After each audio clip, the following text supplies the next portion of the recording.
You don't understand anything. Do you still not know why I cheated? When I confronted him about the affair, my husband pursed his lips, adopting an attitude that seemed to say, "It's not his fault, but yours." I confronted him, assertively. "What do you mean? Are you saying I'm the reason you cheated?" Yeah, that's right. I cheated because you made me feel lonely. Huh? Are you serious? Of course. I don't want to hear your excuses. Just get out. At that moment, the feelings I had built up towards my husband melted away. There was no longer any affection, only a sense of disgust. What did he just say? Cheating because I made him feel lonely? This is ridiculous. I'll make sure to make him suffer, no matter what it takes. Determined to seek revenge, I immediately began preparations. My name is Karen Rivers, and I'm 32 years old. I work for a well-known beverage company. Working for a beverage company involves more than just planning new products. It requires adapting to the changing times, such as modifying labels and container shapes.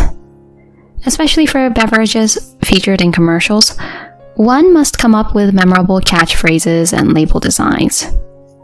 These tasks are quite challenging, and it's common for good ideas not to come easily, even after days of contemplation. Since graduating from college, I have immersed myself in work every day. The monotony of my work routine changed 2 years ago. It all began with meeting my current husband, Taylor. I first met Taylor at a group blind date I was invited to by friends. I was not in the mood for it to begin with, and I was just drinking. But then, he approached me. Would you normally talk to someone who is just sitting in the corner of the table drinking alcohol? He's an unusual person. I was thinking that, but when we started talking, surprisingly, I naturally began to smile. We exchanged contact information, and the following month, as we went out for a meal together. After dating for a year, we started living together with the prospect of marriage. While my job keeps me busy, Taylor's company is small, so there's usually some flexibility in his schedule. That's why, whenever I come home, he's always there, ready and waiting with a meal. Welcome back, Karen. Dinner is just ready. You made it for me. Thank you. Karen, you're busy, so it can't be helped. It's something simple, so cut me some slack. Yeah, I'm really happy. Thank you so much. You're contributing a lot to our living expenses, so it's only fair. We had quite a difference in income, you know. This is because a few years ago, my project was successful, leading to a promotion. When we roughly disclosed our incomes before moving in together, there was about a threefold difference between my salary and Taylor's. So we decided to split the rent, and I covered utilities and groceries. While most of the living expenses fell on me, I didn't mind, because Taylor took the lead in steering our life together. Unlike me, who occasionally faced sudden overtime, Taylor reliably had weekends and holidays off. So on weekdays, he cooks meals and cleans the bath. On his days off, he would thoroughly clean the entire house. I, in turn, sometimes took on household chores to give him a break. In this way, we supported each other, smoothly navigating our cohabitation. Half a year after moving in together, Taylor proposed, and we got married. With the official status of a married couple, we decided to move to a slightly larger apartment. However, a problem arose at this point. There was a significant difference between the property Taylor wanted and the one I had in mind. Why not choose something in the middle? We're both about halfway between our workplaces. I showed him the floor plan of a certain property, but Taylor never nodded. Instead, he boldly pointed his smartphone at me and said confidently, So this place is definitely better. The rooms are spacious, and being on a higher floor is better, right? You misunderstood even the place I showed you? isn't it good enough? Taylor, even if we have children someday, your choice is too spacious. You just don't get it.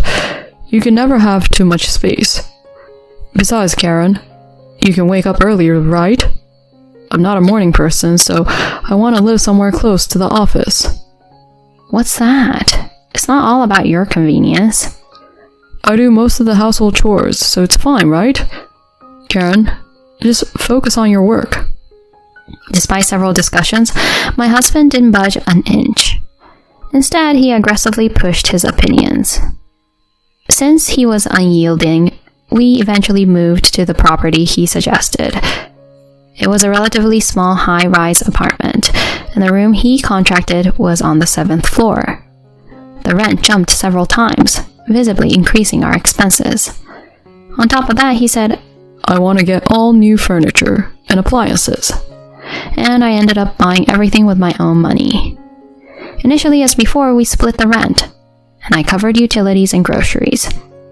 However, around 3 months after the move, my husband's attitude gradually began to change. I'm home. One day when I returned from work, there were cup ramen containers scattered in the living room. Next to them, my husband lay on the sofa, looking at his phone. There was no usual greeting of welcome home. The room was quite messy, and of course, there was no meal prepared. Hey, Taylor, are you tired? When I inquired, he maintained his posture, merely shifting his gaze towards me. A discernible sigh escaped his lips, accompanied by a visibly weary expression on his face. Can't you see it? I'm tired, so I made such an easy meal, right? I see. Well, then I'll have cup noodles too. Huh? I bought that stock myself, you know. Huh? So am I not allowed to eat it? Even though I cover all the food expenses? Well, if that's the case, buy it yourself from the convenience store. Cup noodles are cheap with your salary, right? The somewhat prickly tone of his words caused irritation. Realizing that continuing the conversation would only agitate me further, I opted for the light soup I had purchased as a substitute for dinner. While soaking in the bath that night, a sudden thought crossed my mind. Why did my husband suddenly adopt such an attitude? I wonder what's up with Taylor. Maybe he's really exhausted. Up until now, I had entrusted most household chores to my husband. Though I helped when I could, the burden remained substantial. Several months had passed since that incident, and rather than improving, my husband's demeanor grew colder each day. Recently, he started ignoring me even when I tried to talk to him. A new project had started a little while ago, and I found myself in the busy role of a team leader. My return home was later than usual, and I would often collapse into bed without eating dinner. Lately, my husband stopped preparing meals altogether, and we began fending for ourselves. While I felt a sense of loneliness, for someone with early mornings and late nights like me, it was somewhat easier. Then one day, after a series of overtime shifts, an unusual request came from my boss. Can you leave on time today? It's been a while since I've had dinner with my husband.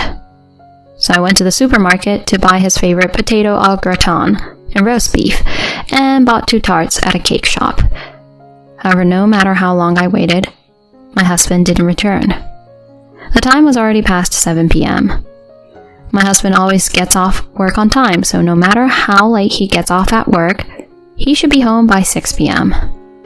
I tried sending a message, but there was no response.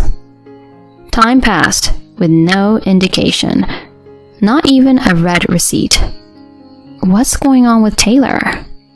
Even after 8 p.m., there was no sign of my husband returning. The prepared dishes were nearly cold. Frustrated, I decided to call him. Surprisingly, he answered after a few rings. What do you want? Behind his curt words, I heard a small chuckle. A bad feeling hit me, and I immediately pressed him for an explanation. Hey, where are you right now? Are you with someone? It doesn't matter where I am. You're probably working late too, so what's wrong with having a drink and coming home a bit late? I'm already home today. I left work on time. I even bought dinner. I've already eaten, so I don't need it. Bye. Wait a sec. Despite the conversation being far from over, he unilaterally ended the call. No matter how many times I called back, he didn't respond. My head was filled with discomfort. One thing was certain. My husband was somewhere with someone. Perhaps it was just a colleague, or a friend he hadn't seen in a while. But was this woman's intuition kicking in?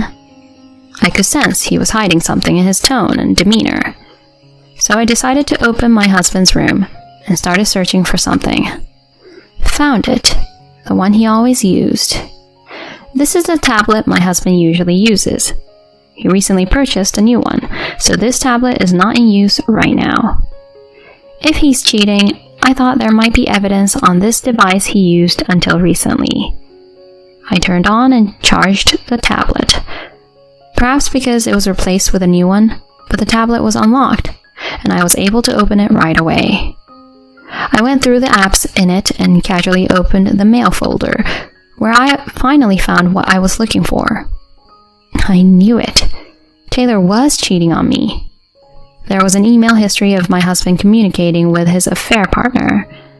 It seems like he used this tablet because if he exchanged messages on a smartphone app, I would find out. In the folder, there were dozens of messages left every day, and there were even cheerful couple photos sent by the person he was having an affair with. The photo folder had many pictures of the woman who was presumably his affair partner. I went back in the email exchanges, which dated back to about 4 months ago. The change in my husband's attitude began right around that time. It was a mystery why he suddenly became cold to me, but the mystery has finally been solved. Considering the timing, it's probably accurate. In that moment, anger began to shake my body uncontrollably. My hand gripping the tablet tightened as if to say, "Is this not enough?" Unbelievable. To think he was cheating just as his attitude suddenly turned sour. I decided to wait for my husband's return and confront him with the truth. After 11 p.m., my husband finally returned, and I immediately pressed him for answers. Hey, what's going on? Were you cheating? Huh? What the hell? All of a sudden, you're saying random stuff without any evidence. I do have evidence. Look. I presented the evidence I found on the tablet to my husband. He seemed surprised for a moment, but then started laughing. You really don't understand anything. Don't you get why I cheated? It's because you made me lonely. My husband looks at me like I'm an idiot, his mouth agape. He acted as if it was not his fault and that it was my fault. I forcefully confronted my husband with this. What do you mean? Are you saying it's my fault you cheated? Yeah, that's right. I cheated because you made me feel lonely. Huh? Are you seriously saying that? Obviously. I don't want to hear your excuses. Just get out and stop bothering me. My husband took out a pre-filled divorce form from his bag, slammed it on the living room table, and had a triumphant smile. In that moment, all the feelings I had built up for my husband quickly faded away. There was no love left, only a strong sense of disgust. What did he just say? I cheated because you made me feel lonely? This is ridiculous. No matter what it takes, I'll make sure he pays for this. With revenge on my mind, I turned to my husband and told him in no uncertain terms. I understand. Then I'll just take my personal belongings and leave. Fine. Do as you please. With this, I can finally live with my girlfriend. In return, give me just 1 week. I need to find a new place. Whatever. I'll stay at my girlfriend's place for about a week, so make sure you're out by then. My husband left our home with the bare minimum of belongings. I, on the other hand, also immediately began preparing. Of course, it's not just about moving. I decided to take everything in this house.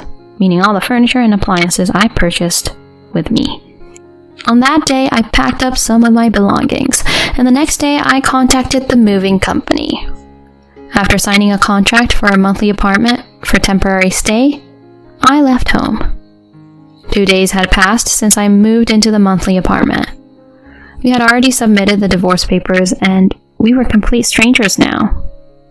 On this day, as I was having dinner alone, my phone rang. I had anticipated it, and as expected, it was a call from my ex-husband. "Hello?" he exclaimed as soon as I answered. Hey, what the hell are you doing? "What's wrong? Why are you so worked up?" Don't play dumb. Inside the house, why is there nothing left? Huh? And didn't I say it? I'm taking my personal belongings with me. All the furniture and appliances in that house were purchased by me, right? So, is there a problem with me taking them with me? What? What the hell is that? Since you're the one leaving, it's normal to leave that kind of stuff behind, right? What do you think I invited her for? He probably intended to show off in front of his girlfriend. However, the house was now practically empty. Just imagining his face at that moment made me want to burst into laughter. Despite my desperate effort to hold back laughter, Taylor continued. Hey, you hear me? Just give it back. That's mine. Give it back? After receiving living expenses from someone and even cheating, how can you say such a thing? I'll let you know. I'll definitely claim alimony as my rightful compensation. What? Alimony? Why would I cheated because it's your fault. My fault? Made you feel lonely? Don't be ridiculous. We got married knowing my job was busy. In my own way, I valued our time together as a couple. You're the one who betrayed that, no one else. When I made that accusation, Taylor stumbled over his words, realizing that continuing further was a waste of time. As if to clear away all the resentment built up until then, I unequivocally declared, "Do you understand? This situation is entirely because of your actions. I don't want to hear complaints from a man who cheats. Don't ever involve yourself with me again. You and your affair partner can go to hell together for all I care." Karen, wait, Without waiting for his response, I hung up and erased his contact information. It was the moment when the grudge within me finally disappeared. Afterward, I consulted a lawyer and claimed from my ex-husband and his affair partner. The affair partner apparently promptly paid me in a lump sum, and then smoothly parted ways with Taylor. As a result, my husband became emotionally and mentally unstable. What befell him in the aftermath was a demand for rent payment. Oh, that high-rise apartment. Taylor insisted on putting everything in his name, saying he wanted to be a supportive husband. In other words, all bills are addressed to him. Up until now, the rent has been split 50-50, but from now on, he will have to pay all rent and utilities. He can't possibly afford the rent for that house with his limited income. Of course, given the circumstances of the divorce, he can't expect any support from his parents either. With no other options, Taylor moved to a small apartment and now seems to be making ends meet with a part-time job. On the other hand, as for me, I've successfully rented a new place near the company, and the moving process is completed. The shorter commute has given me more free time in the mornings and evenings, and I'm able to spend my time more meaningfully. Although my marriage ended in failure, I have no regrets. My career has been successful enough. I hope to continue enriching my life and strive for self-improvement every day.